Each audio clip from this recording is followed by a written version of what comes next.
No more bad government in Nigeria. Nigeria what? The only media that have been consistent speaking against the bad government and for the purpose for reformers. Nigeria what? Yo!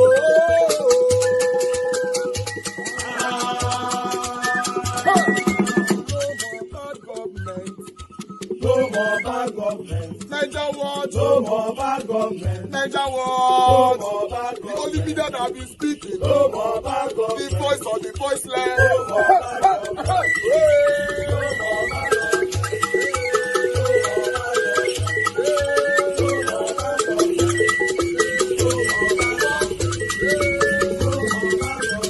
Nigeria what? No more bad government. For the poor. No more bad government. Nigeria what? No more bad government. Nigeria what media? No more bad government. No more bad government. No more bad government. In Nigeria. No more bad government. No more bad government. No more bad government. The only media. No more bad government. The number one media in Nigeria. No more bad government. That have been speaking against government. No more bad government. Nigeria what? No more bad government.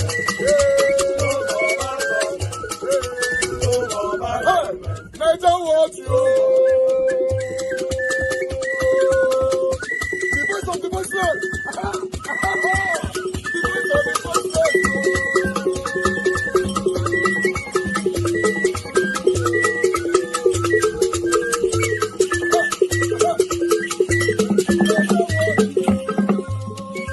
Voice for the voiceless. Voice for the voiceless. Nigeria what media? Voice for the voiceless. Nigeria watch media. The only media that have been speaking against bad government. Being consistency since 1944. Voice for the voiceless. Voice for the voiceless. Umuwame. Voice for the voiceless. Umuwame. Voice for the voiceless. Voice for the voiceless. Voice for the voiceless.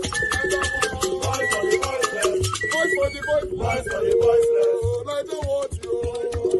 We have been seeing all you guys have been doing, and he recommending to everyone in Nigeria, saying that you guys are the number one. Nigeria what you.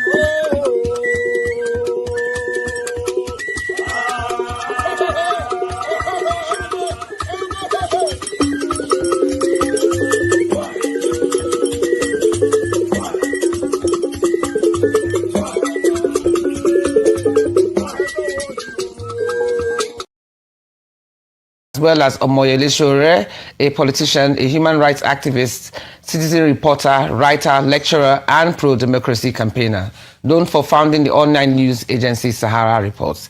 A great feeling to have you here with us, Sowore, and we are looking forward to our other two guests coming to join us soon. But before we get to the interview itself, let's see what's happening at this point with insecurity in Nigeria, which has continually tested the might and perseverance of her military for the past decade and a half.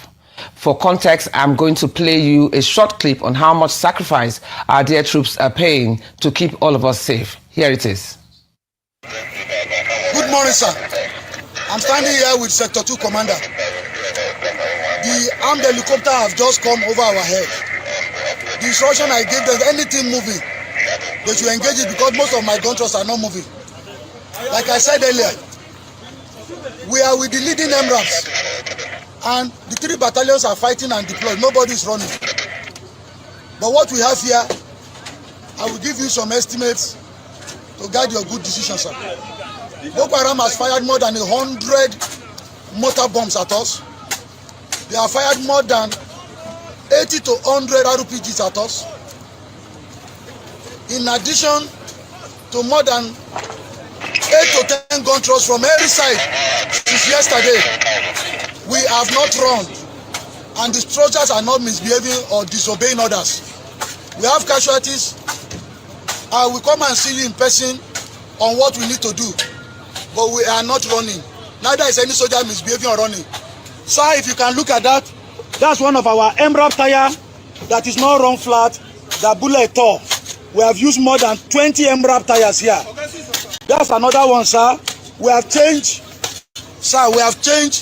close to 250 ELOS tires due to the terrain. This is what we are facing in the Tinubu triangle, sir. But we are not running. We are fighting as a system, and we are doing our best to contain the situation and to achieve your mission, sir. Okay, that's quite inspiring to watch. So let's start with Sowore in the house, please. Sowore, good to see you again. So let's start with from legality to political accountability. You know, Kanu faces life for incitement, yet many who kidnapped and killed remain untouched, with facing no consequences. How do you explain this double standard? Well, I have had a lot of conversation about Nnamdi Kanu's situation, including revealing to the Nigerian people that his trial was pre-planned. Everything that eventually played out on the day of his conviction had already been exposed by me on November 5. Maybe we are only lucky that we fought a bit through the Free Nnamdi Kanu protest to have saved Nnamdi Kanu from the hangman's noose. They were going to sentence him to death. That was the plan. And you can check my Twitter and Facebook posts on November 5, because I was giving that information in advance. They also, as a result of that, got very upset that we had a protest in Abuja.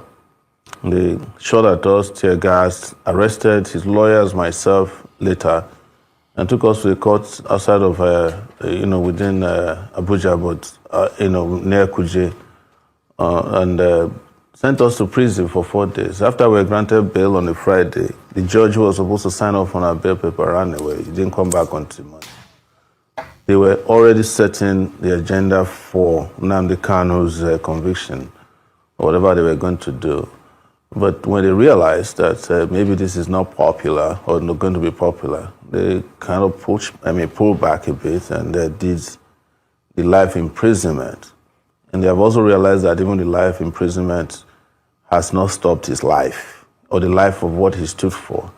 Because it came at a time that, like I've always said, he prophetically predicted some of the things that are happening in Nigeria now. And when he was eventually convicted, those things have come full circle in terms of terrorism, the unchecked activities of the people you call terrorists or bandits who have been given preferential treatments in Nigeria over time. They always have the right, they can drive around in their convoys with vehicles seized from the Nigerian army. One of them wore a uniform of a police commissioner, an assistant police commissioner he killed. He wore his uniform to town. They were carrying their magazines and their heavy-duty weapons and ammunition and addressing press conferences. I insist that till date, the only evidence that was adduced against Nnamdi Kanu in his trial, the whole trial, was that he had a microphone and he had a radio transmitter and his underwear, both top and bottom, that he found in a hotel. Every other evidence they claimed was against him were things that were circumstantial. Oh, he said that the people should kill police, even when he was not in the country. Oh, he was the one who made NSAS to become what it is. But there are celebrities in Nigeria who claim they started NSAS. I started NSAS in Abuja. And I was the one who gathered a lot of people that joined NSAS by calling them individuals, some of the celebrities. So if those ones are being celebrated for doing NSAS, why is Nnamdi Kanu being sent to prison for life? Just for speaking on the day of NSAS to say, oh, do this or whatever they said, he said. So everything they accuse him of are things that they had no evidence caused any problem that they adduced caused. They even accused him of killing Gulag while he was in detention. I know something about being in DSS detention. You have zero access to communication. Even if you smuggle something, and they have a way of monitoring you. So how could somebody like that be sentenced to death? And a terrorist from one of the Boko Haram commander was sentenced to 20 years in prison. That is why Nigeria is where it is today. Some people in our animal farm, some animals are superior to others. And until that is addressed, until the justice applies to everybody in Nigeria, you are not going to get peace without justice. That's what so many of us have been saying, whether you like to hear it or not. But I feel it has come full circle now, that even those who felt like they can bamboozle others by saying, oh yeah, he did this, he's a bad person. They are now dealing with the real bad people. Unfortunately, though, those real bad people have cover. They have immunity. Okay. We're going on a break right now. We're still going to continue this conversation because you're digging right deep into it. So we're going on the break right now. We'll see you right back on Perspectives. Grab a cup of tea, as I always say, and see you soon.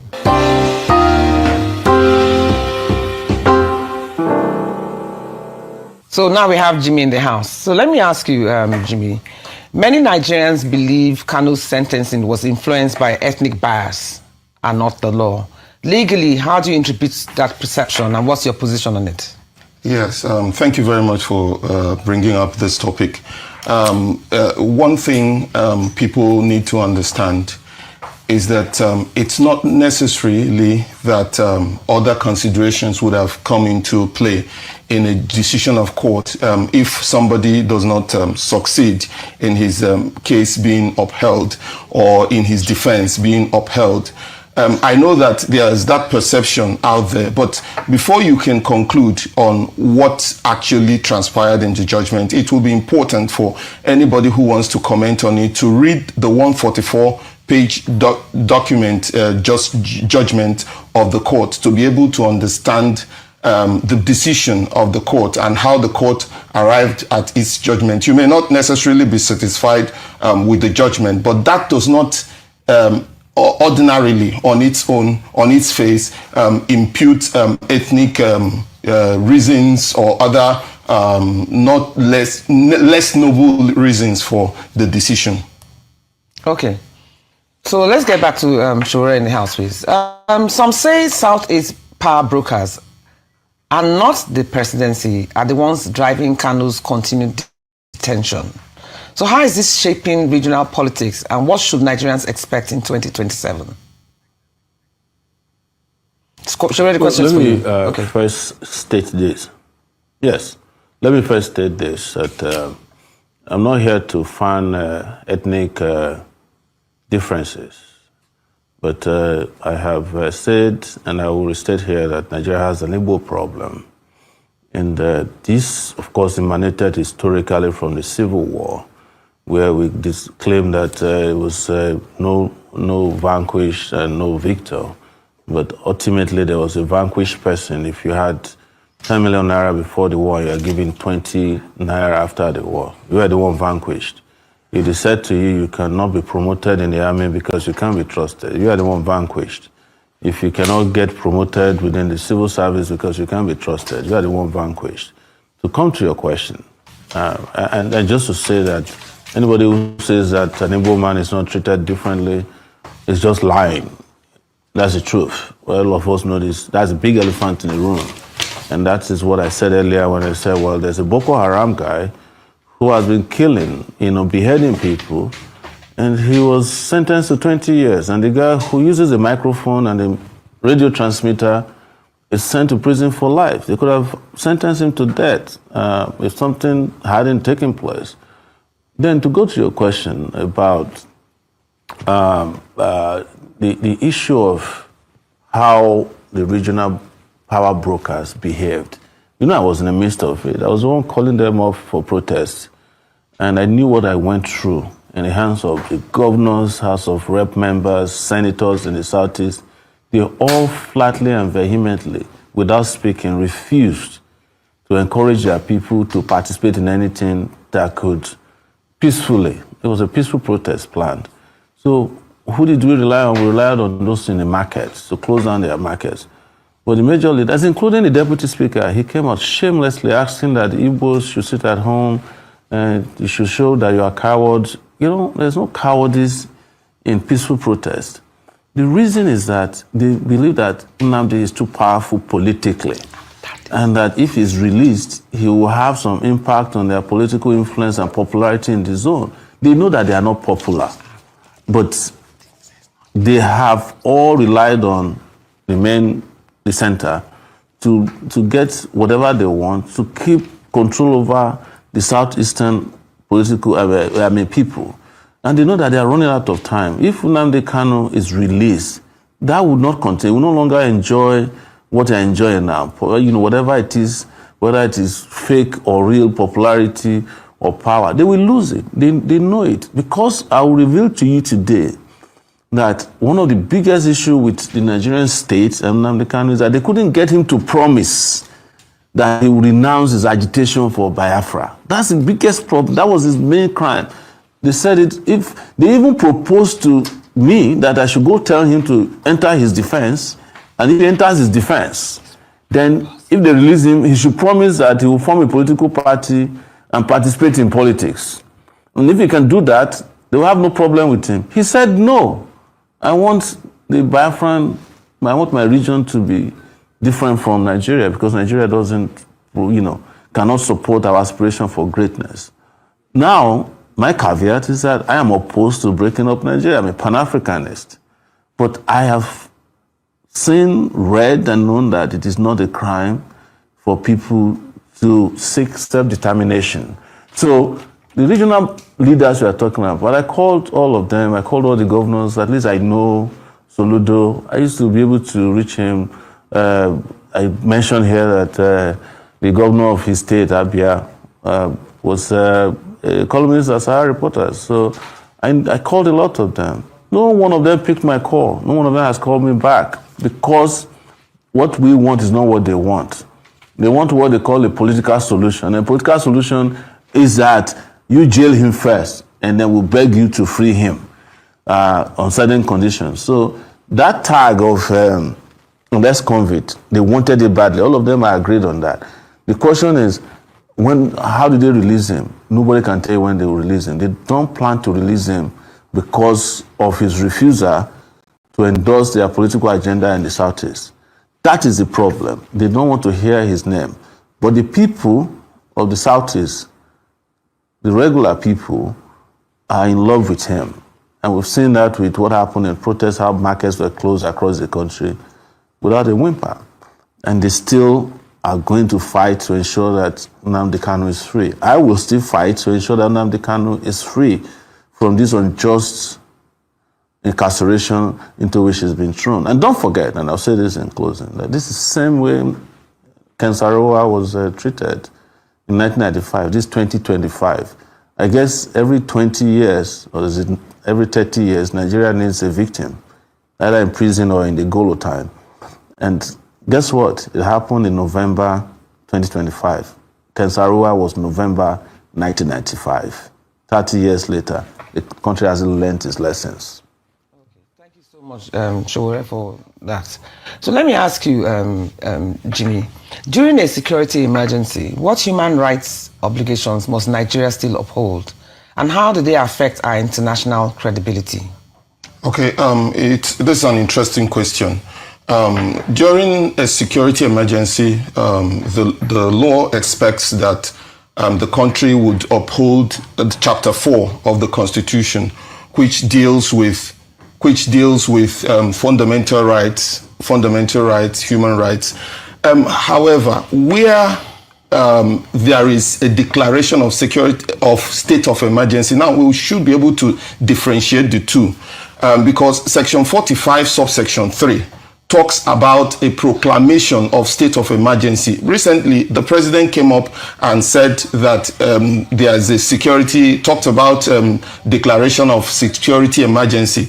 But having not gone through the process of Section 305, which deals with proclamation of state of emergency, which also involves the National Assembly coming to decide that matter with the requisite majority, you cannot really say that, legally speaking, that we have a state of emergency on security.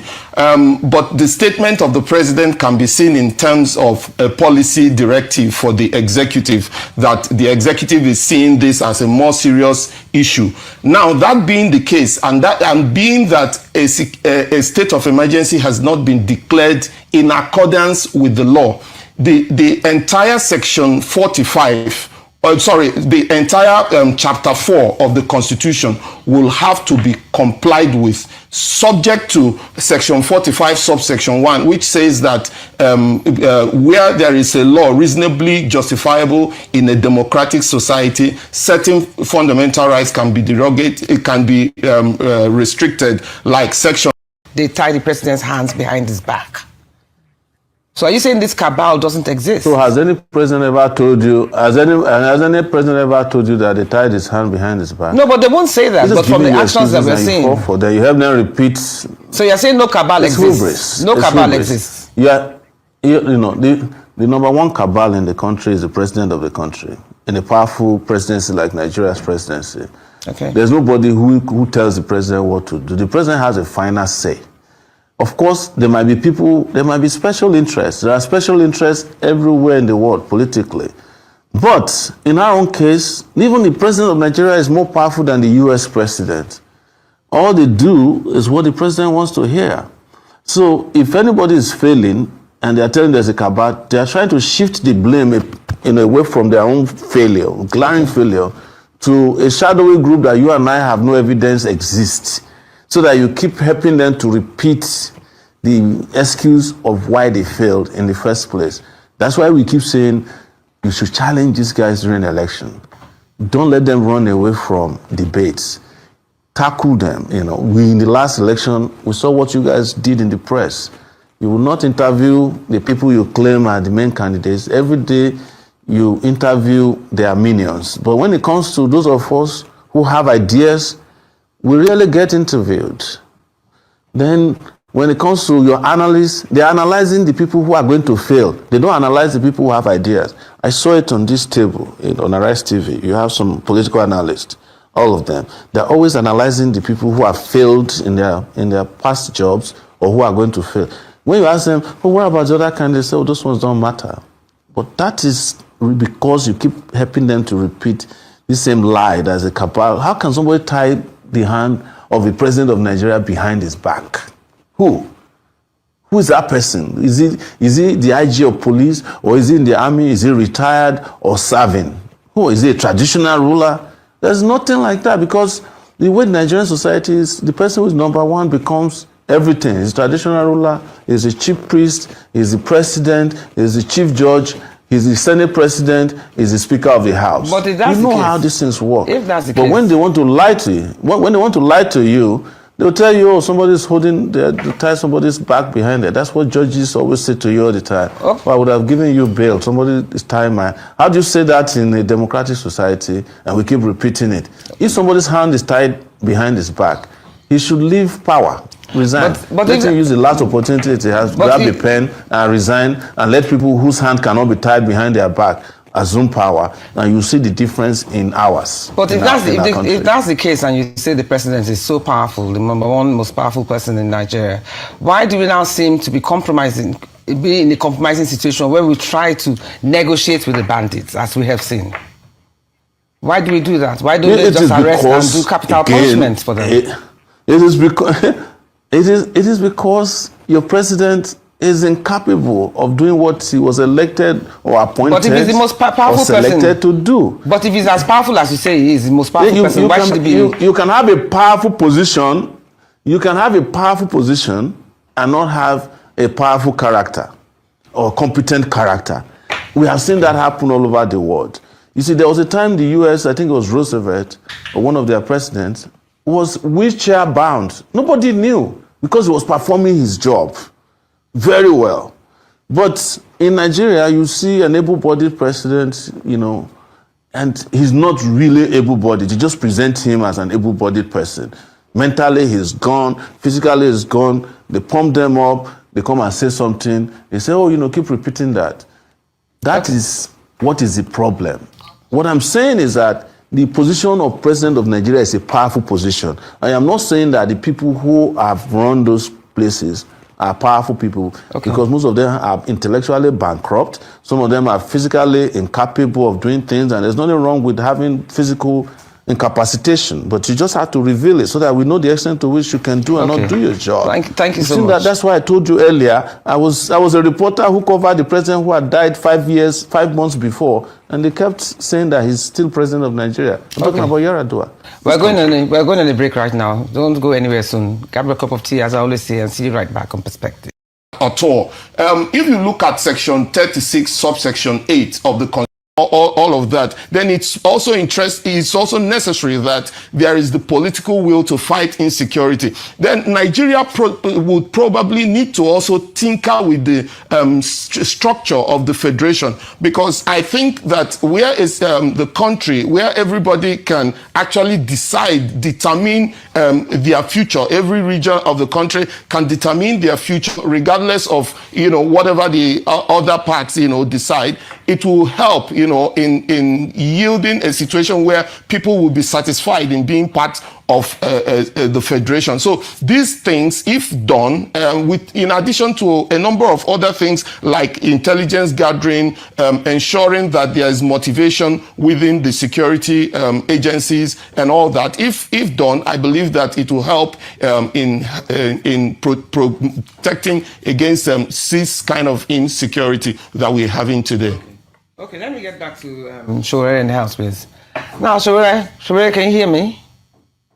Okay, as you know, I can hear you loud and clear. As you know, Sheikh Gumi has uttered some words or made some statements that most people or some people perceive as quite controversial and also insightful. And he went as far as suggesting that a proposed budget allocation be made for the bandits. Some might think that this is controversial, but others also argue that if militants once received amnesty, should this consideration not even be on the table, or is it a dangerous precedent?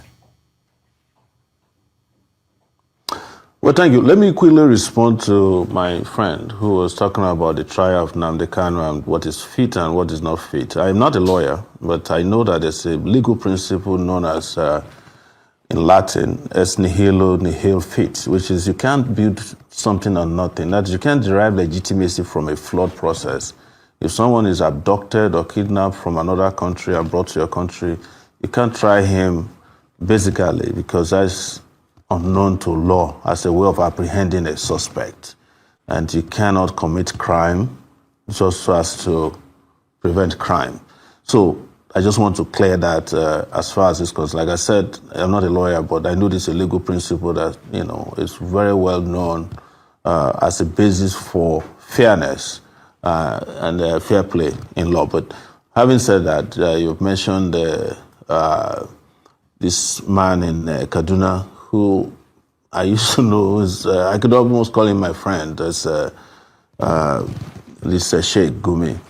But you see, what Nigeria has become is when there is no leadership, when nobody's taking charge in terms of protecting the country, in terms of competence, in terms of doing what is right, all kinds of characters will come and be dictating what should be done. And then in the absence of solid government response to these issues, people start listening to them, and I have said somewhere that I think Sheikh Gumi is doing what he feels should be done because he has found that there's no leadership in the country to address the issue. So he's making his own proposals. Yeah, but Sowore, those who say the militants were just as terrifying at some point, and they were given rescue with this amnesty program, and the same should be done to the bandits and terrorists. That's why I'm asking, do you think they should be given the same opportunity as the militants were given with the amnesty program? I don't want to excuse the militants,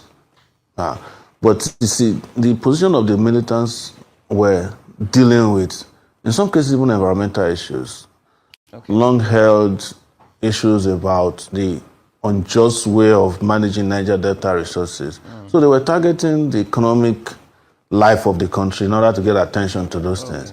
It is debatable if after you settle them and they are being paid, the issues have been resolved. Because what you now find out is that you have lost the Nigerian Navy in a section of the country.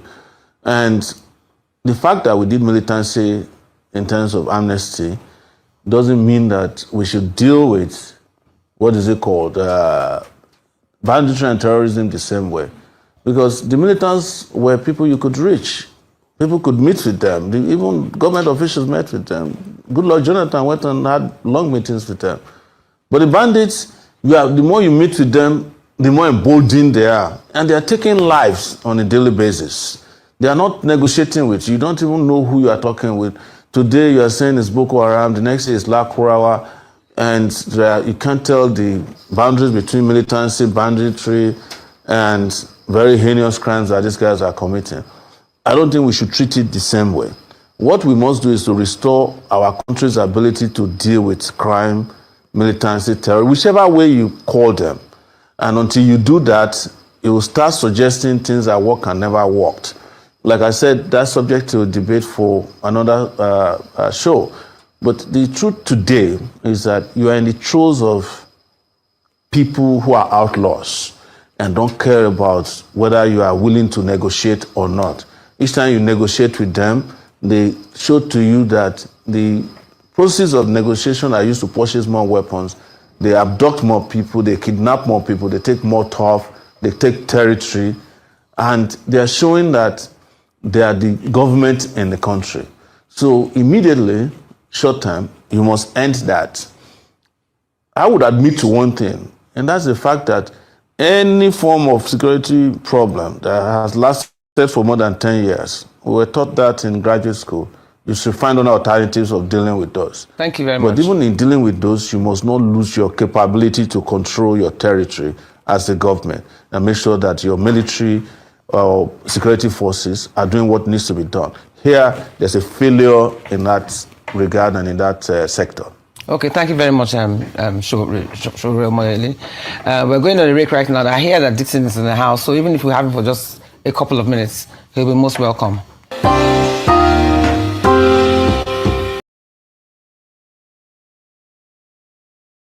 Thank you for your time today. Can you tell us about your experience in Guinea-Bissau and monitoring these elections?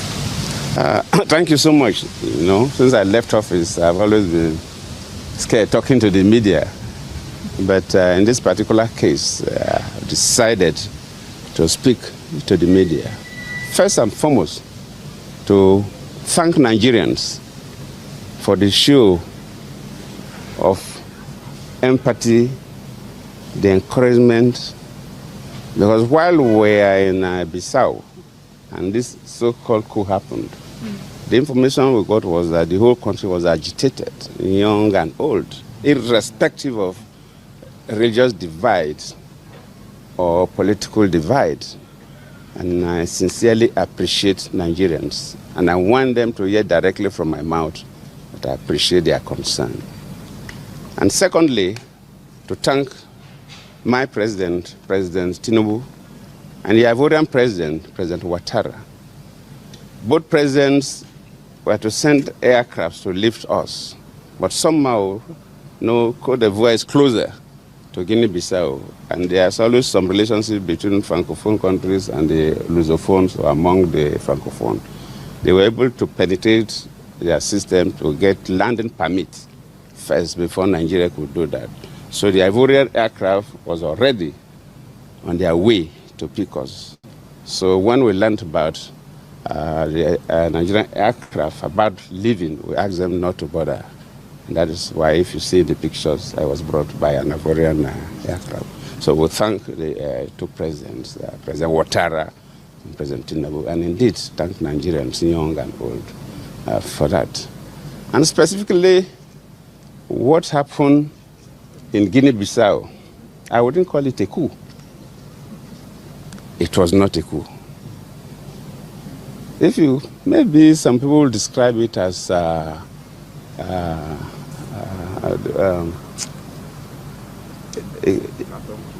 no, not quite.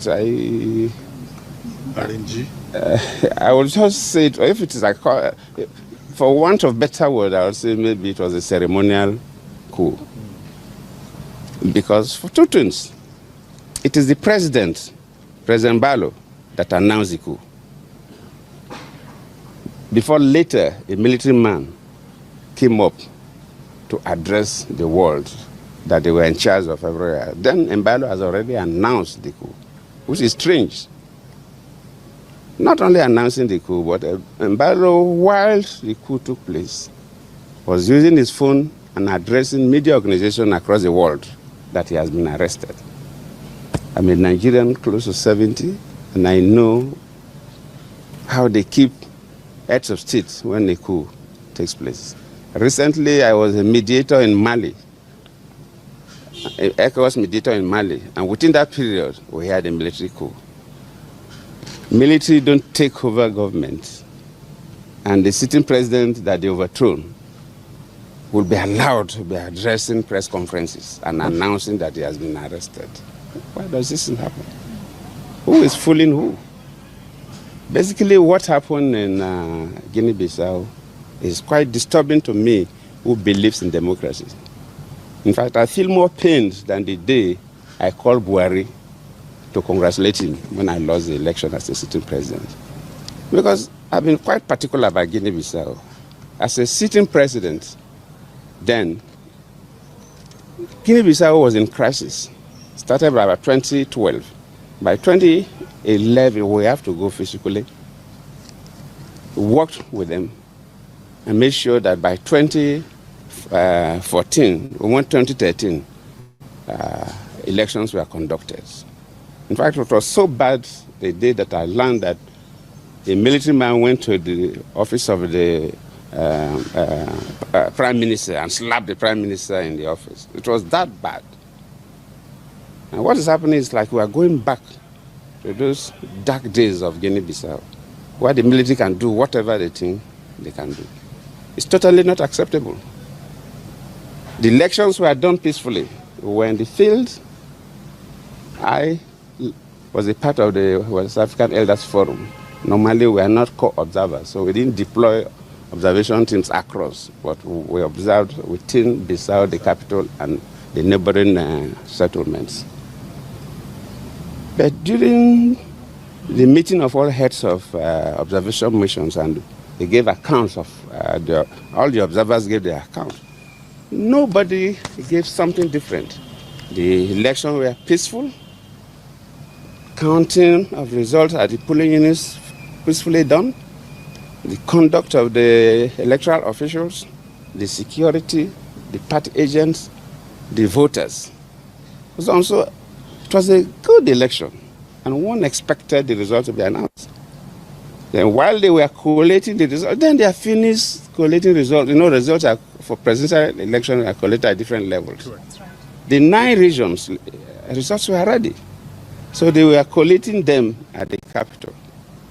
And when they were almost through, and we were all waiting for the result to be announced, then Embalo announced that there's a coup, that they have taken over, they have arrested him. But from all indications, nobody arrested him. My conviction is that, and my charge to ECOWAS and AU is that they must announce that result. They have the results because AU and ECOWAS officials were at all the regions when the results were collated. They cannot change those results. They should tally all those results and announce. They cannot force the military out, but they must announce, let the world know who won that election. Let the world know who won that election. And they owe the world that responsibility. Similar thing happened in Cote d'Ivoire when I was the chair of the Authority of Heads of State and Government of ECOWAS. When in 2010 we had elections in Cote d'Ivoire, Gbagbo was the sitting president. At the first round, Gbagbo got 40-something% of the votes. Ouattara got 30-something% of the votes. And their law, you must get 50% of the votes plus 1, at least. Democracy is about majority. You must get a simple majority to be the president. So they have to go for a second round. And when they went for the second round, all those other candidates that lost now supported Ouattara.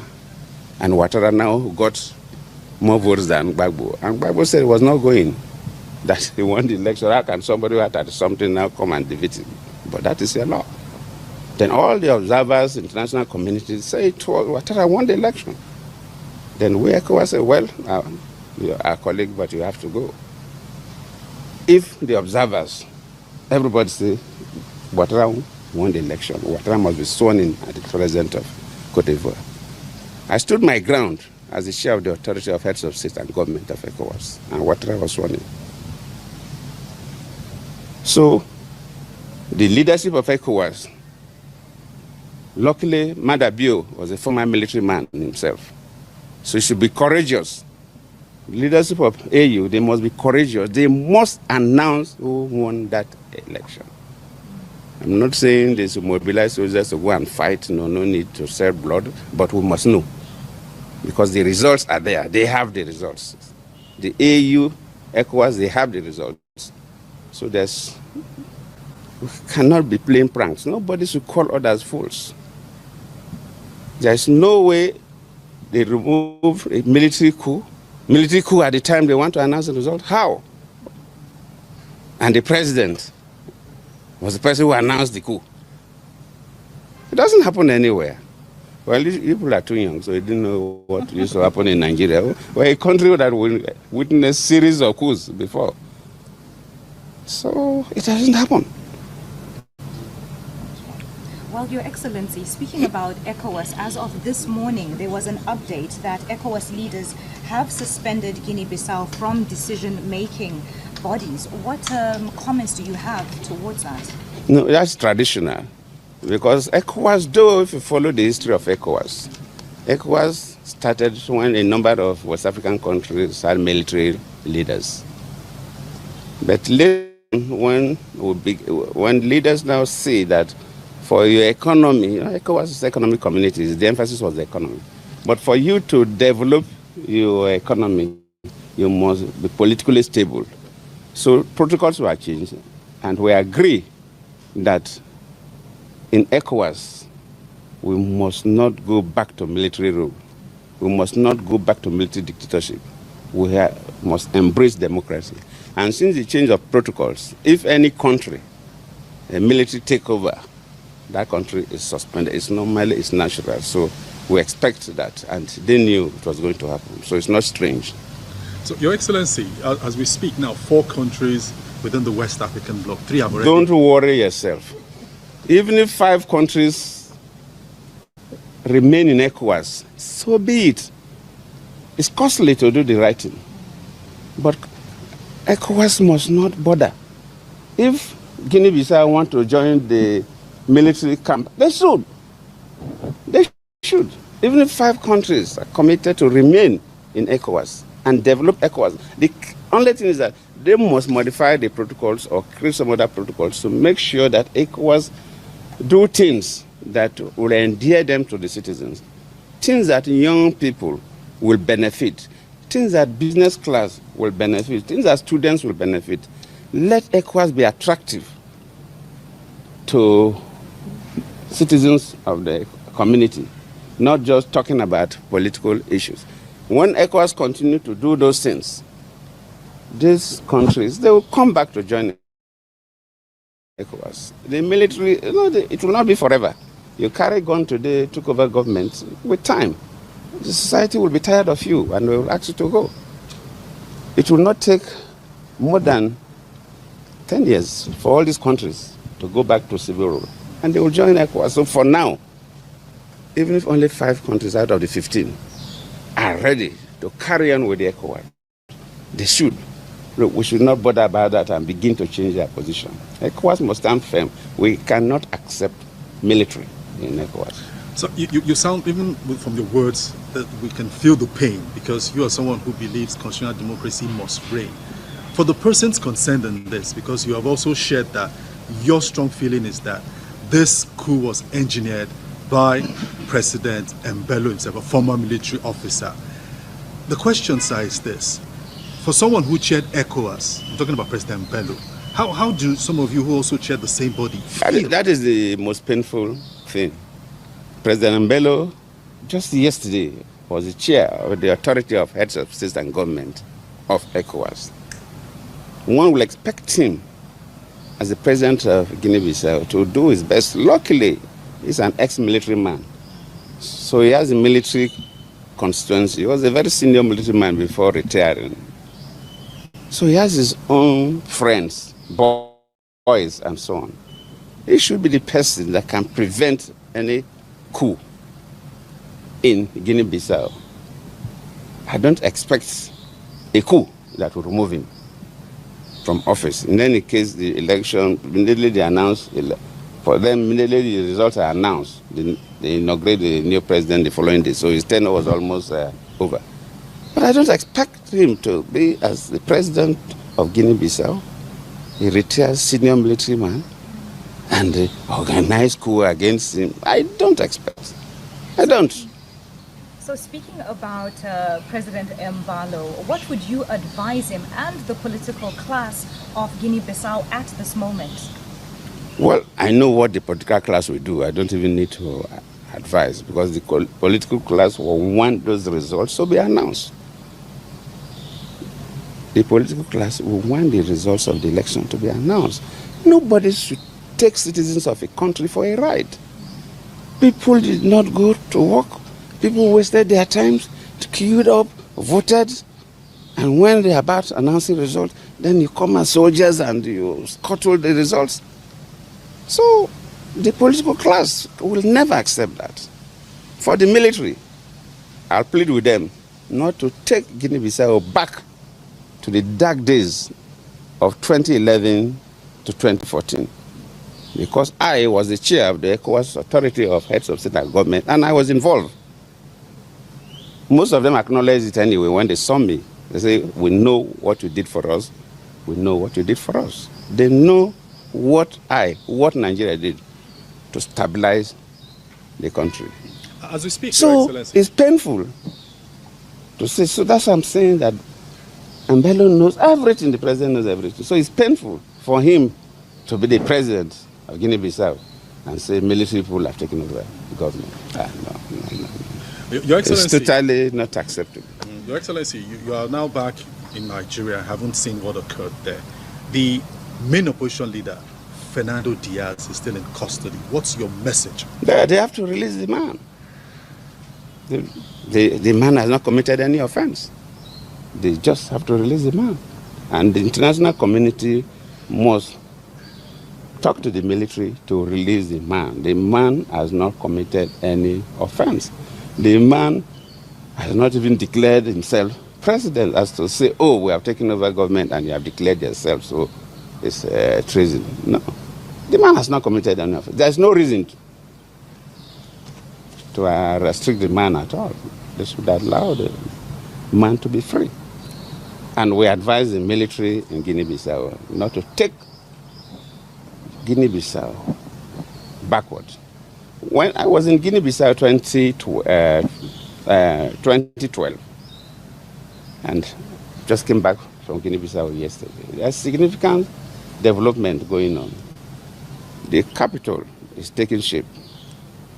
And we believe that with that, the country will take shape. So the military should not take us backward to the dark days of 2011 to 2014. And finally, Your Excellency, how soon do you expect a return to constitutional governance? Nobody can say. Nobody can say. But I believe if ECOWAS, supported by AU, are firm, yes, they may not, because after all, Burkina Faso has not returned, Niger has not returned, Mali not returned. Well, Guinea is returning in December. The military heads, land and the military head is contesting, so we know who will win the election. So, but at least we can, some kind of pseudo-democracy, which is better than core military formation. But at least Guinea is making an effort to return. So you can't say, nobody can say exactly. But even if they will stay on, first they must release Fernando Diaz. He has not committed any offense. Second, the results must be. Who are also around who know my commitment in recent times with Nnamdi Kanu, is that we are fighting to ensure that he's not scapegoated to keep Nigeria one. To keep Nigeria one requires justice, not life imprisonment or death sentence. Being born in Nigeria is already death sentence. So nobody can scare me with death sentence. The moment you are born in this country, you have been sentenced to death, either by default or by accident. And being unable to eat, feed, have a roof over your head, and not be able to send your children to school, not to be able to live secure life, that is life imprisonment, in case you don't know. So Kanu is not going to suffer anything that has not suffered before. All these things they are doing, they have done it before, it didn't work. They did it with Kensariwa. He told them, he said, I'm going to be the last person who will deal with you people in a reasonable way. After Kensariwa was killed, they know what they lost to Niger Delta militants. Maybe Kanu is the last person from Igbo land who will speak the language of peace and the right to self-determination. The next generation may not do that. And they said nothing anybody can do about that. And we are saying that here in Kaduna, where they need to listen to it. And I apologize to those of you in Kaduna who were expecting us when we were doing free Nnamdi Kanu. Let me announce today, we are going to announce series of action on free Nnamdi Kanu again, and we'll go all over the country. Yes. And this time we are not going to do one day. We are not going to do one day. We are going to do a whole week of series of action. Yes. Because these people need to be taught a lesson that the country belongs to all of us. In regards to the judgment of Mazi Nnamdi Kanu, this is going to be my stand. And nothing is going to change my stand. The fact that, in the spirit of general fairness, do I feel he deserved the sentence he got? I will tell you that I don't feel so. And why? Not because I feel not because I think or I believe he has not committed anything wrong. Because in the spirit of fairness and justice, in the sense that the government decided to embrace a path of actually pardoning some of the radical elements that we think they deserve this kind of punishment as well, right? And nothing more. Secondly, the prolonged detention or whatever, and a lot of other variables. But in the spirit of coming out to say that, no, because everything he did was good, was smooth, I will tell you 100% no. The fact is, was the agitation on some reasonable grounds? Let's put it, let's not even say agitation. Let's even say, because when I look at it, let's tell ourselves the truth is more or less like a revolution, right? Was it on a reasonable ground? Yes, it was, to some certain extent. But was the method without fault? Totally no. The methods were faulty in some certain areas, right? If this one will pain you, I am telling you whatever you're going to feel about it, I don't care. You know they feed me, I know they feed you. You know they pay me, okay?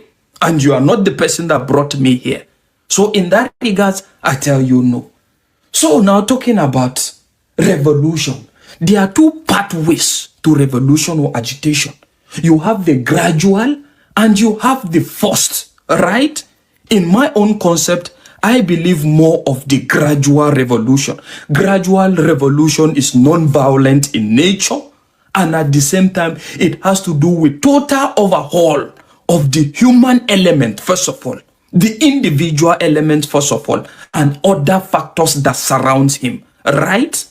But when you talk of the first now, that is where you now have traces some violence and some violent resistance and the rest of it, and of which I'm not a party to this.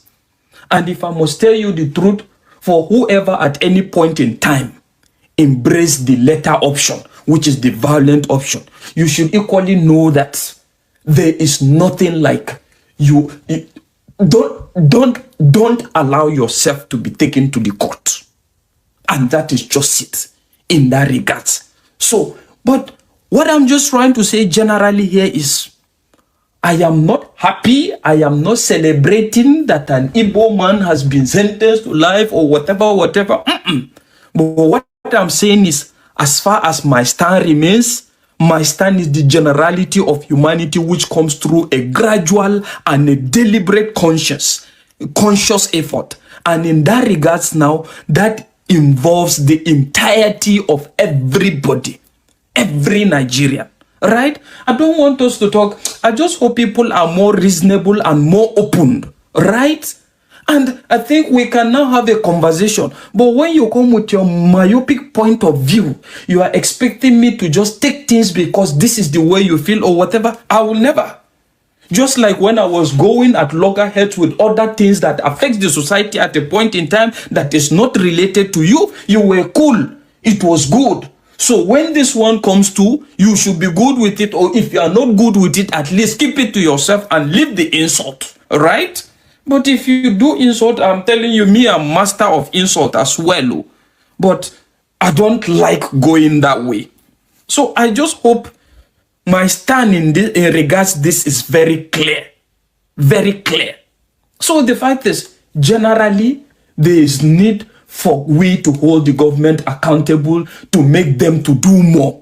And in regards achieving a societal, a social change, there are ways to go about it, a lot of ways that at the end of the day, if the human element can change, the goal is achieved. And that is just it. And to the tribal bigots that are celebrating this judgment on the basis of tribal bigotry, don't join me in your celebration, please. And don't think that this last post sweet you. Oh, but well, at the same time, even some say Malam, you can't trust Malam in any way. All of a sudden now become Malam. Malam cannot be trusted now, so all of them be. But that is none of my business. To the tribal bigots, on any part of the tribal bigotry, count me out of the celebration of he has been convicted to life, because I am not celebrating that. And in my own opinion, the government have not been fair in dealing with all these issues.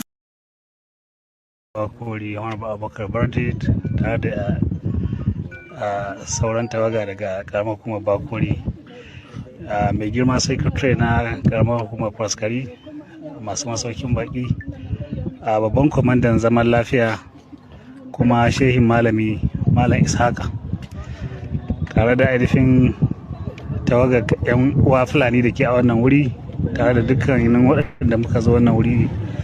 Assalamu alaikum wa rahmatullahi ta'ala wa barakatuh. To a yau ma rana mai kamar ta yau, nawa ga wata? Yau 28 ga wannan wata namu na 11 hira ta 2025. All right, guys. Good morning, good afternoon, good evening to every one of you. For this particular video, no English at all. They speak either Fulani or Hausa throughout. But in case you are not aware what is going on here, this is a Katsina State lawmaker, Honorable and Engineer Kandarawa, entering the forest in an effort to secure the release of 37 abducted residents from Bakuri local government area. This move reportedly comes after a former peace agreement was reached with the terrorists. So the lawmaker actually went to the bush to go talk directly with the terrorists. So my concern, the reason why I'm playing this video today is that these people, they have access to this terrorist. This is a lawmaker, right? They have access to this terrorist. How come this is still happening? I don't understand. Our government know where these terrorists they know who they are. They know who is sponsoring them, allegedly. Because this is a lawmaker right now, a Katsina State lawmaker. Now they talk. So for those of you that understand Hausa, listen. I hope some of you can come into the panel today to interpret this properly for our own understanding. Yau ma Allah ya halarta da mu a wannan wuri mai albarka a cikin karamar hukumar wani bangare na daga cikin karamar hukumar Faskari wanda ake cewa Farin Dutse, kuma mun zo ne domin alƙawarin da su malam isa suka yi mana cewa za mu aishi sauran mutanenmu na karamar hukumar bakori. Saboda haka muna ma Allah Ubangiji subhanahu ta'ala godiya, kuma muna so mu mika godiyarmu musamman ga shi dukkanin shugabanci na Fulani, tun daga kan Alhaji Adamu Aleru zuwa shi kan babban kwamandan zaman lahiya Isa da dukkanin sauran shugabannin Fulani. Muna godiya kwarai dangane da wannan cika alkawari da aka yi. Wannan shi ya nuna ainihin cika alkawari da riƙon amana wanda muka riga muka ginda a tsakaninmu. A yau mun zo muna karɓar mutum 37, mata 17 da ƙananan yara guda 2, sai kuma maza su 18, wanda shi ya bada ƙididdigar 37. Kuma daga yau kenan babu sauran wani ɗan ƙaramar hukumar bakori da ke a cikin daji da sunan jiran kuɗin fansa ko wani abu makamancin haka. Saboda haka muna miƙa godiya ta musamman, sannan kuma muna son in yi kira ga ainihin al'umma, sannan kuma in yi kira ga ainihin ita gwamnati. Mala Isa ya riga ya bayani, ya yi shara kwarai kan abin da ya kawo wani al'amari, ba nan nake son in koma ba. Ni ina son in kalli gaba ne ta yadda wannan al'amari za mu zai ɗore. Muna fata al'umma da muke ta yi domin su, muna fata wannan zaman lafiya kowa zai zama ainihin mai sa ido a cikin wannan al'amari, domin ba shugabanni ba ne ba kawai za su zama ainihin za su kawo zaman lafiya. Duka kowa ya sa ido, tun daga gidajenmu da makwabtanmu da unguwanninmu da garuruwanmu. Shi yasa muka yi kwamiti tsakanin mu da su, duk lokacin da aka ga wani abin da ba shi kenan ba to a yi magana, domin ba da abin ya dauke kamar ruwan sama. Don koyowa sun kira cewa suna korafi cewa an dauki babur.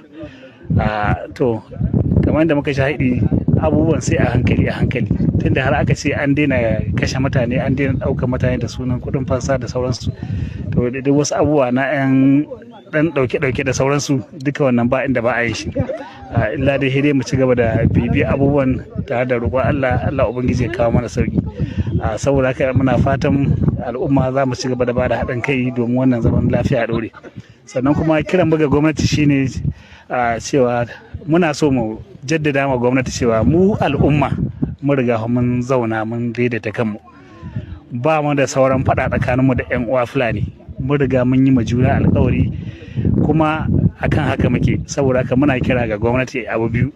Na farko dai gwamnati ta san cewa lalle mun zauna lafiya, saboda haka ba mu buƙatar ya kasance an ci gaba da yin wasu abubuwan da ba su dace ba, muddin ba wani ne ya yi laifi ba, domin ba ma goyon ba mai laifi. Duk wanda ya laifi yana da kyau hukuma ta hukunta shi, amma ma dama mutum bai laifi ba, bai dace ba mutum yana zaune cikin gidan shi ko yana cikin hidimar shi a kasuwa ko kuma yana kan hanya yana tafe shi, kawai ya ji an faɗa mashi ba da bai san hawa ba bai san sauka ba. Sannan kuma kiran mu na biyu ga gwamnati cewa 'yan uwan Fulani, kasancewa tsawon lokaci da aka ɗauka na wannan abubuwa da muka samu kanmu, to suna da buƙatu daban-daban.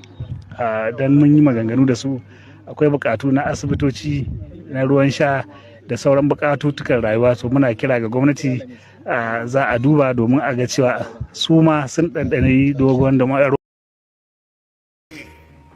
To the Nigerian state, no more silence. No more silence. No more silence all across Nigeria. No more silence. No more fear. No more fear. No more fear. No more fear. No more blood without justice. It is shame on the Nigerian leaders that it had to take an American president or an American lawmaker to act on behalf of the people. It's a shame on Nigerians who are sat idly watching, and Americans and other Europeans that are not even on the soil of Nigeria had to rise up for the killing and the slaughtering and the ongoing genocide. We as a people must begin to confront the truth The truth about the killing, too many Christians have been killed for no reason. They kill our husbands, they rape our daughters, they violated our wives, they slaughtered our innocent children, they burned our brothers, they burned our sisters alive, they took entire family captive, they demanded ransom.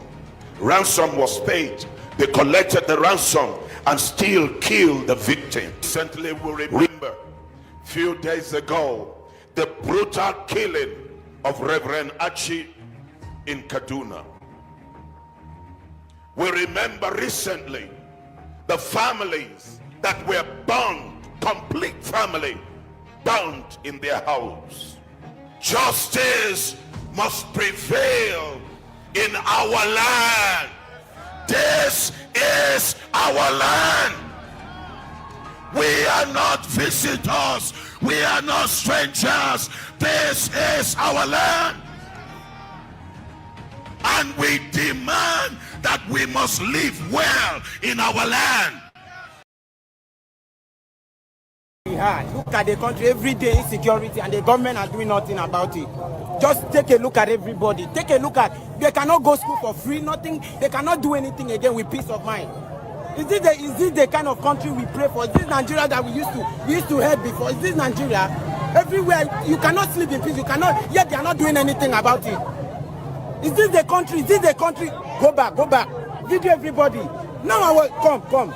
Now I was sleeping. As I just wake up this morning, it's with news that those people, those bandit people are everywhere, kidnapping people, picking people. I have to come out and carry my own brothers and sisters. Is this the kind of country we should be? Is this the kind of, it reached to ask questions. It reached to ask questions. Every day insecurity, every day, everywhere. This, now when they complain that these bandit people enter social state, the government people did not enable security men. They didn't make sure that they enable people. They didn't do it. It was only when those people come inside again, that's when they will not do as if they are doing all this thing and doing that. So I'm making this video now. If this Nigeria don't tire the President Bola Ahmed Tinubu, if this Nigeria don't tire you to roll, step down. Make another person take place. We don't have peace again in our own country. Go back. We don't have peace again. We don't have peace of mind again. Our full video. We don't have peace of mind again. We don't rest. We don't sleep in peace. Is this country? Where are all those promises? Where are all those things they promise us? Is this insecurity left and right? Every day, insecurity front and back. We no longer sleep in peace. They should do something about this, please.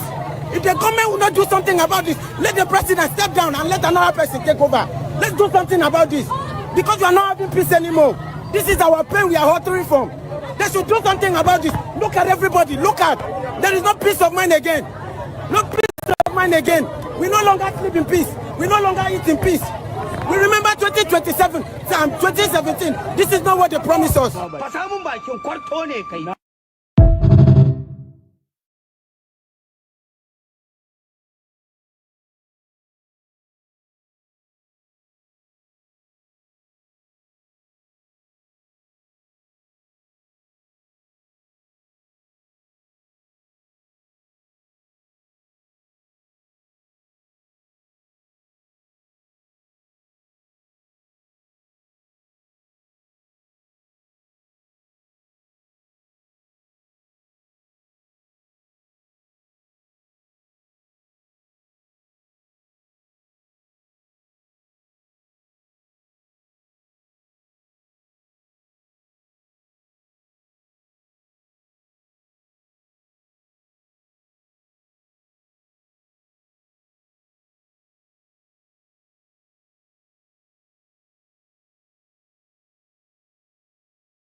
SPA Dafe Bright, and this is Delta State Police Command. We are here once again. I'm just laughing because this is actually funny. I know some of our audience will be wondering, this is where PRO they show us Kane. What are we doing with Kane? When you see Kane, you see phones like this one, and you see laptops 1, 2, 3, 4, 5, 6, 7, 8, 9, 10, 11, 12. I believe we all know where we are going to. But the sad part of this whole story is, what are they doing with Canes? Are we in the era of slave trade? I don't know what to call this. Early last week, or when did they report? On the 17th of this month, we got a complaint from this chap here that he's being locked up in a particular place where he will use his mouth to say what he went there to do. However, he said they usually flog him with some of this cane. And not just like they were flogging him, when you come close, you will see visible marks of cane. Don't look at me. Visible, just look at this. And this is another young chap. The same thing. They will tell us why and how they came about these marks on their body. It's so pathetic because one would wonder, why would they lock them up in a particular place? This is not the first time we are parading boys who were being held hostages and forced to do what they call HK. It's actually HK, and that is what they are doing. So many canes. They are here, they will tell us what they are doing with the canes. So, my guy, what's your name? Ocha? Okay, how old are you? 28. 28 years? Yes, sir. Oh yeah, briefly tell us why you ran to the police to report. Because I was in the house for 2 months and a day. For they only feed us. We used to eat once in a day. Then after that once in a day, 93 days or 4 days, we no get access to our phone. So to come and say I won't go house, I no go fit because some of boys wey don't go meet and say they won't go house, we go beat them and no go say allow them go. Okay. So before I jump so you meet and say you won't go, so you got no, I don't meet them because I don't see people wey don't go meet and you know allow them. Okay, you want come out now make you very wrong. Yes, sir. So how you take manage come out for the house when you fit go tell police say what they happen to you? Now from window and job. Oh, you jump from window? Upstairs. Okay, you said he jumped from the window. Now all these marks wey dey your body, how you take get them? Now then they focus because we never get mama wey dey pay us money. That's because we never get who? Mama wey dey pay us money, that is paying client. What be mama? As a woman wey dey pay us money. Okay, paying client. Yes, sir. So once you not fit pay. Well, we never get that woman wey dey pay us money. Then go to beat us. And the beating go bring the client come? No, sir. All right. How old are you? I'm 22 years. Tell us why they give you this mark for body. Because I never catch client. Because you never catch client. How long you don't stay with them? 1 month, sir. Okay, you still want to stay with them or you want run? No, sir.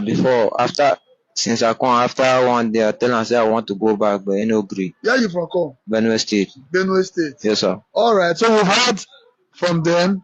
I would be interviewing the chairman, one of the chairmen. So he will tell us why we are here. Not the reason why we're here. My brother, do you know these guys? Yes, sir. Who are they to you? They're working with me. What kind of work? HK. HK, what is HK? They work internet. Work internet. What do you explain? I don't understand. HK is where we work internet work like Yahoo. Yeah, like Yahoo. And be specific now. Make our audience understand. So what about these marks on their body? That is because they are using my laptop to watch porn. And okay, that's why you flog them. Yes, my sub yes, too. Okay, but they actually came to your house to learn HK. Yes.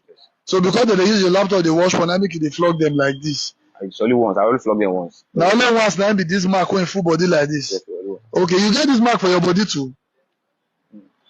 Huh? The time when you learn your HK, so they flog you. They flog me too, sir. Okay, so that the process with that. Okay, he's just telling us this one now. Well, my concern is this. This chap is 22 years old. We have 1, 2, 3, 4, 5 other victims. I will call them victims. How old are you? One is 19. You? 23, 22, 19, 25. How long have you been with them? What are they learn for you?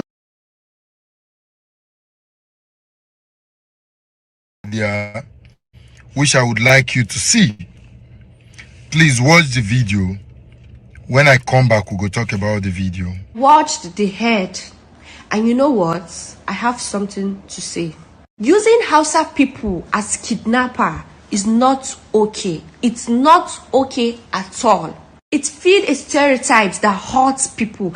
Arewa is full of culture, dignity, and not crime. We can talk about Nigeria's issues without demonizing a whole tribe. Hausa is not the language for kidnappers. It is the language of murders, peace, and prayers. We are tired of seeing Arewa painted as the villain. We are tired of carrying burden that is not ours. Our children are being taken. Our communities are bleeding. And still yet, films choose to blame the innocent. We deserve fair representations. We deserve respect. We deserve to be seen as human. Arewa is hurting, not harmful.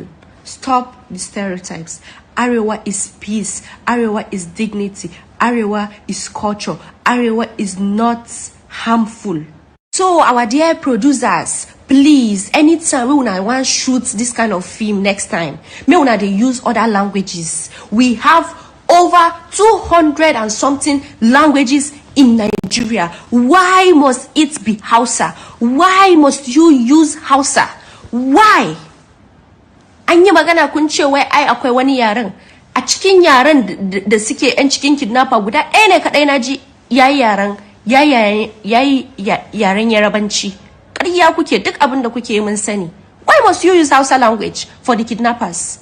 Use other languages now. Check other language food here. Why not use them? Say Hausa. An yi magana kun ce kuma ba mu gane film ɗin bane ba. Ba wani nan. We understood everything in the film. We are not blind, we are not blind. Next time, I want to use other language. Keep Hausa language out of anything that has to do with all this this thing we they do. How about that and out of everything that is happening, cause still you are still painting Hausa language black. Una still paint Hausa language black paints. Waiting they stop now. Haba, enough is enough. Mona leave us alone. Mona leave us alone. The actors and all the people that acted the film, they did so well. They did so well. But the person who writes that script, you not do well. You not try for we Hausa people. You not try for us. You don't watch the video, right? So for this video, she made a lot of comments, right? When I for really like address, but I could just touch a few. If you want to talk of people where they don't marginalize for inside this Nigeria, not just try and call Hausa, because I'll verse for you. I have a lot of Hausa friends that I have respect for. But you see, for this girl, if you want to talk next time and talk of marginalization for Nigeria, not try and put a Hausa name. Because if you put a Hausa name, I don't know what you want, maybe we from the Niger Delta or Robos, maybe we the talk. That's to start with. Number two, you see, I have a lot of Hausa friends, and I tell them this thing every time. If you condemn it, come out in the open and condemn it. Let people see, say you they condemn them. When people they do it not good for the east, for the south, for the west, southerners, easterners they come out, they condemn them with the siam. So if you think that there are things that they do in the north that are not right, come out and condemn and no quiet. But their silence has been loud enough for years they don't speak. An example is what this girl has also come out to do. Instead of you to come address the issue, you are pushing the blame now to people where act film. And of everything where you talk, the thing where you pay me, that propel me to do this video and respond to you, and I want us to tag her, let her see the video. You are a shame, you are a disgrace. You are saying whether why they not use other languages, they shoot the film. My question to you, the kidnappers, the terrorists, the Boko Haram, which language do they speak? Where you want me to use other language, they shoot the film. Maybe we are too quick to forget. Let me take you back to history. In 2012, they shot a movie called Black November, produced by Jet Amata. Go watch the movie. Movie where they talk about militancy. Now our costume they use for Niger Delta, use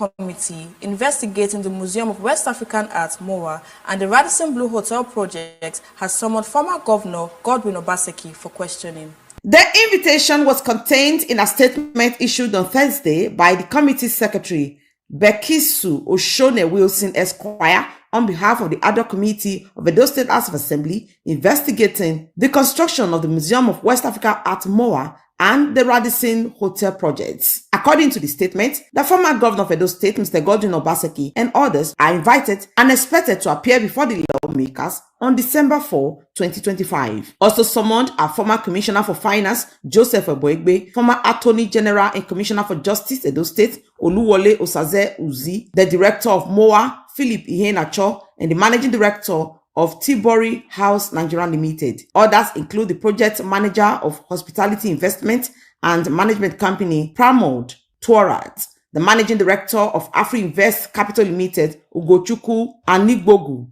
the managing director of Meristem Trustees Limited, and the managing director of Emerging African Trustees Limited. The Edo State House of Assembly ad hoc committee constituted to investigate the Museum of West African Arts and the Radisson Hotel. Oshone Esquire added that the appearance of Mr. Godwin Obaseki and the others was crucial to the legislature's ongoing probe, particularly regarding the funding of the Radisson Hotel project. Both MOA and the Radisson Hotel were conceptualized under Obaseki's administration. Before now, Olayiwola Afolabi SAN, the legal advisor to MOA, had appeared before the House, as well as the former Solicitor General of Edo State under former Governor Godwin Obaseki's administration, Professor Faith Osadolo, also presented detailed accounts of the Memorandum of Understanding signed between MOA and the Edo State government on the 14th of May 2024. Others who have appeared include the Permanent Secretary, Ministry of Art and Creative Economy, Dr. Desmond Agbama, and representatives of the Palace of the Oba of Benin, the Obazelu of Benin Kingdom, Chief Osaro Ida, and the Secretary, Benin Traditional Council, Frank Irabo. The Permanent Secretary, Ministry of Finance, Mr. Bernard Aigbe, had also appeared before the committee, where he stated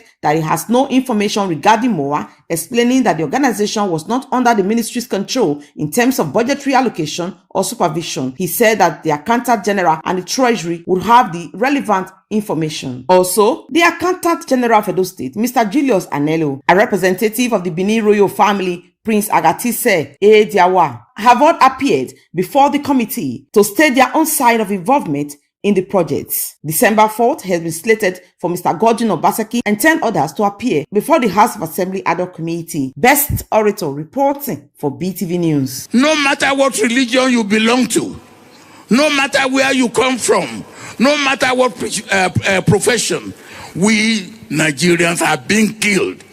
And our governments seem to be incapable of protecting us. We are part of the world community. If our government cannot do it, we have right to call on the international community to do for us what our government cannot do for us.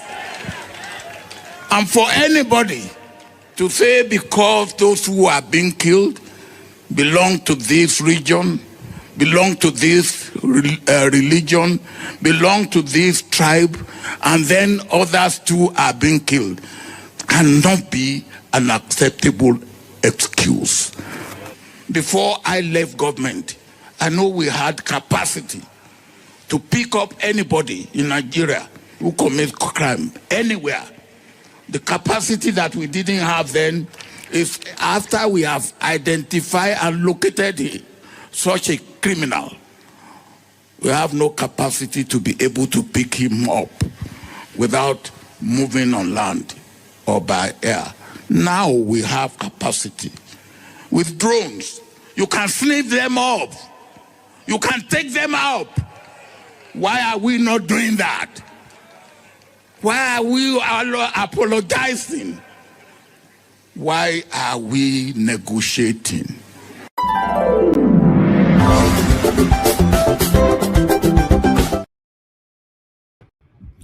All right, people, how our day today? It's good to be back here again. Good morning, good afternoon, good evening to every one of you right there once again. Thank you very much for your time with us today. Appreciate you all. Today is Saturday, 29th of November, 2025. Yes, for those of you that want to join us, a link we posted that earlier on. If not, we might end up very early as I wish for today. So the only thing that will keep us here for just one more minute when I finish my monologue will be maybe we are being engaged. Without no engagement, I don't take off with that. I don't take off with that. But still, my people, I appreciate you. Mother of Omami Diaspora, thank you very much, my lovely mother. Thanks for all that you do. Thanks for being there for us all the time. Can you guys hear me? You know, if you can hear me, just say yes, I can hear you. And God, I will bless you, my people. Abu Azim, my brother, thanks for all that you do. I appreciate you. Good evening to you. Mike Akiambari, thank you very much, my brother. Toke Mike, thank you, my wonderful people. Dorothy, I can see right there. Thank you. Discussion Channel TV, Sky Eagle Media, I can see you as well. And Peggy Modi, thank you very much. Christian CXL, Mr. Johnson Emmanuel, it's good to hear from you. Thank you very much, my wonderful people. Innocent Toka, thank you very much. God bless you all. Guys, help us to press on the like button, help us to share, take our voices far. Riz TV is right there with us. Isaac in the building today. Thank you. Princess Angela TV, I can see you. Thank you very much for the super chat already, Innocent. I'm very, very grateful. Your pocket never run dry. We have more of you right there. Ikechuku, my brother, is with us today as well, as usual. And then we have Oriyomi in the building. Thank you very much. I appreciate you. Love Maduka. Thank you very much. Thank you, you all. James Ome in the building. Mother Stella Imasawedo. Alaba Ferreira. Thank you very much. I appreciate you. Thank you. My wonderful people. Lucky Okundia, thank you very much as well. I'm gonna go bless you now. Yes, a lot of you have commented. You know, I might not be able to mention all names, but I want you guys to know that I appreciate you all. But I just want us to move on right now. As you know, today's Saturday. I don't want to be here for so long. Yes, I've said it so many times. The only thing that can keep me more than 1 hour on air, either the presentation and my monologue all together, 1 hour, 30 minutes is fine, except we are engaged. But nevertheless, the main topic today is about the insecurity that is affecting you and I right now in Nigeria, as you can see right there on the screen. Terrorists kidnapping taking over Nigeria gradually. Do you agree? You know, that's why you can see the question mark right there. A lot of kidnapping is currently going on right now. I was discussing with my friend yesterday, you know, we were just discussing something that we switched to the situation, the excruciating situation of the country. Then I went on by saying that this kidnapping of a teen now is now, because a lot of people have known that it's a lucrative business now, including your family members. Many of them are now into this kidnapping. In case you're not aware, for those of you visiting Nigeria this December, you need to be careful. Yes, your family members, all of them are already into this business. Your brother, your sister, your siblings, or whatever, your cousin, nephew, all of them can set you up, including your friends, can set you up with kidnappers and say, whatever we collect from him, please keep the balance for me, or works on percentage, you know, agreement. Yes, you might not agree now, but I'm telling you that this is not just the Fulani or terrorists that is doing this alone now.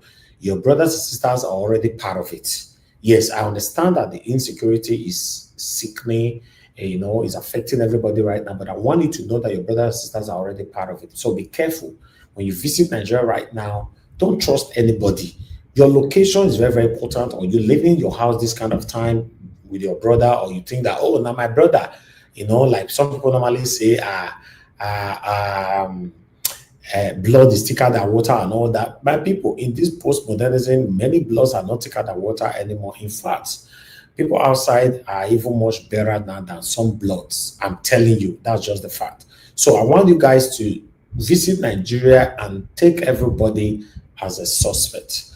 Don't come here to say, oh, I don't trust the person walking through my road, but I trust my brother living with me. No, they will set you up, because the way the whole thing is going on right now, every corner, kidnapping.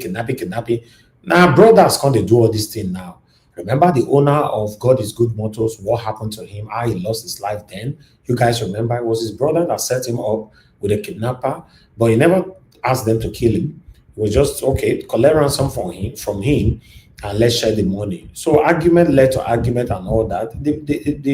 The owner of God is Good Motto died in the process. So I want you guys to understand that the insecurity that is currently killing Nigeria right now, A lot of people have hid themselves under it. So please be careful. If you visit this country right now, everybody must be a suspect. Everybody.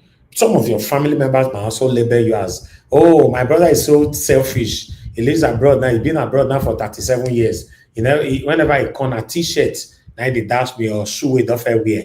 You know, sometimes you can't give me 30,000 naira join them. I beg you, Mona help me cash am. Mona no hot and shower, but Mona your cash am. Collect 50 million from him. I beg Mona keep 30 million for me. Now me bring the business. They'll say, okay, no problem, sir. Tell us where you did right now. Where you did right now. Go say you come on for us and say you want to go buy fuel, we want to put for generator. Which road they pass? See road where they pass. Okay, wait till go happen. I see the near gate. Say I want open gate. Make una just come out for corner, cash out. Make una first beat me where, no make una injure me a little bit. Maybe people not say, now me do everything. That's okay, no problem, no problem. This is what is currently going on now. You know, say because I not be your pastor now, so I talk and it might not make sense to you, but I'm telling you that this thing now, especially in the South, now family members now they hide the entire side. In fact, 65% to 70% of the kidnapping going on right now in the South, now family members now they behind them. Until I go see say confess, now I go say, Nigeria watch you be prophet, you talk this thing. Because you know, says now when a pastor talk and just now they say, yes, amen, amen. Forgetting that God give everybody wisdom. And yes, God give everybody. God not say me pray through anybody, say me communicate with me directly, and he go answer your prayer. So yeah, that is it. That's my take. That's my understanding. That's what I think right now that is currently going on. So because of that, everybody must be a suspect at this particular moment. Then what is our government doing about the insecurity that is still going on right now? Nothing, because you saw the lawmaker of Nasarawa State, Abi Katsina, Katsina State, you know, rubbing mind, see for there for screen, I even screen, so rubbing mind with the terrorists inside the bush. So you know their location, you know their address. They were even smiling, you know, with him and all that. They're in big trouble in this country, man. We're in big trouble. So our government know these people, they know where they are. So they are just pretending like we don't know it in the sun. They know, allegedly. It's crazy. As for my state, Edo State, the video that I played just now about the MOA, the investigation is still currently going on. Governor Obaseki is still on the run, as you all know. If he's not on the run, for those of you supporting him, because you guys are very good to protect your satanic principle, then tell him to come back to Nigeria and go to Benin and answer some questions. What is wrong with that? Or are you telling me that he's bigger than the current governor right now? It's not. The governor is calling you to come answer some question. The government literally, you know, calling you to come answer the question. Then come back home. You know, you don't hand over, you don't do anything, you run away, you are not doing meet and greet from one country to another, satanic meet and greet left to right. Then say you thief money, they say you do wayo, they say you do mago. Oga Obaseki, for you to prove your innocence, not by visiting one or two places abroad, you know, proving your innocence left to right, just come back home and say, no, this is it. And I was clean, I was this and I was that. Your satanic supporters now will start defending the indefensible. Yeah, they'll say, no, Bible is not reach to call them, not reach. When your satanic Obaseki did, they reach to call that people, right? So listen, me, I'm not there for anybody, I'm not support anybody, but I say things how it is. Yes, they don't declare unwanted now. Obaseki, come back shamefully and say, no, I not thief anything, I not do anything. Come back and do this thing. Then as for Donald Trump, my people, Donald Trump still they come Nigeria, so, you know, I'm not sure say they come Nigeria again, because like say, now they don't give a pass on pounded yam and the goosey soup. A pa don't enter house, because me, I don't understand. A pa say they come. And meanwhile, the last one I would like to quickly pass here, allegedly, I just say my poor allegedly, because this is one I'm by myself, now see him. Nigerian police announced just 4 days ago here that they have withdrawn 11,000 something police officers from the VIPs, right? You see for you, just say yes. If you hear them or see and say I present them here, if I talk with you, I want to talk. Just say yes quickly. Just as say that comment section before people say yes, they reach 78 years. 78 years. That's why the people on the panel can communicate quicker than people on the comment section. They think they delay or some of them they cook for kitchen. If now no, just say no. So I play the video again. When I remember, say the Tinubu have withdrawn all the police officers from all VIPs. Okay, God bless you all. My people, Just today, I have to now stop one of them. Just today, you know, I see a lot of police protecting private individuals. May not come be like say I don't know what they do. I can't stop one because when the covenant were coming, you know, 3 don't pass. I don't know so another one say they come. I can't enter. Then they were now trying to pass me by fire by force. Say I go enter inside the middle of convoy. So our traffic or police can come and can say why I go enter the middle of the traffic now. I don't know so all of now they go and what is going on here. Our president said they have withdrawn police officers from going with private citizens. So who is this person all of now they follow? He said you don't have the right to ask me that kind of question. You don't have the right. I said, but I have the right. Our president have withdrawn all police. There were more than 7. There were more than 7. So based on how we stated there, which we're not going to reveal yet, you know, I can't say no, it's a private citizen there, but yes, the process is still going on and all that. They're not left. Listen, guys, I want to let you know today categorically, I'm saying this year that they never withdraw. Maybe not process that they signed document yet. But as far as I'm concerned, 3 now I see today. And the one where you can approach me were 7 of them inside 2 jeeps. So my people, may not come be like say that matter so the yacht na paper they for read down for us on social media. They never implement them. So make I tell you. So if you are listening to me, you live in Nigeria, put your eyes down. You go to see them for traffic all the time. Most of them they drive like Agberu. Whether they follow these private citizens, they go. So please just put your eyes out there. I appreciate every one of you, my people. I'm going to end the show right now. I will end the show because I don't want to pass this time. Thank you so much. I know some of you don't want us to end the show now, but I really need to go right now. Thank you so much for your time. Guys, join us again. Fingers crossed on Monday. If I can come out tomorrow, I'll come out tomorrow. Then we'll take it from there. Thank you very much for your time and have a good night. Bye for now.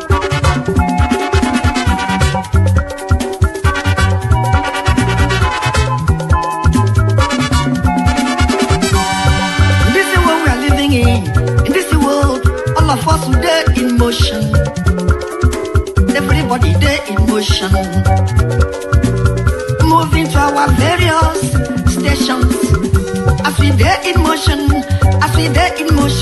make we do good to ourselves, yo. Make we do good to our neighbor. Before we reach our station, every walk gets paid. Every walk gets paid. Every walk gets paid. I make a day fear my God.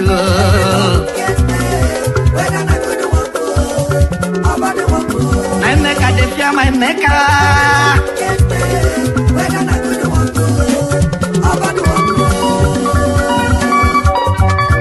Whoever will come and go on song, organize.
My God,